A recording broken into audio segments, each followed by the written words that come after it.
Maraming salamat po, Ma'am Ermagalo, Mix Vlog. Ito na po yung napanalunan ko po. Nabili na po namin ng bigas. Yung 5 kilo ibibigay ko po sa kapatid ko. At yung 5 kilong bigas naman po ay ibibigay ko sa bahay. More blessings po para marami pa po kayong matulungan. At nagpapasalamat din po kami sa mga sponsors. Ma'am Marites Omblas Vlog, Ma'am Pardo B, Ma'am Chanda Guapa, Ma'am Gina CCTV, Ate Lynn Channel at si Ate Eledja Vince. Maraming Salamat po sa 5 kilo niyo po para dito sa bahay. Maraming salamat po sa 5 kilo na bigas at para dito po ito sa bahay. Thank you po.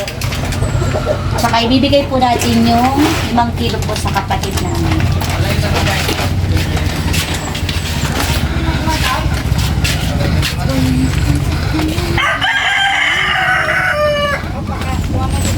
May rasyon. Salamat po namin. Maraming salamat po. Para yung 5 kilo po ay para sa kapatid po namin. Thank you po sa lahat ng sponsor at sa kay Ate Gis. Thank you.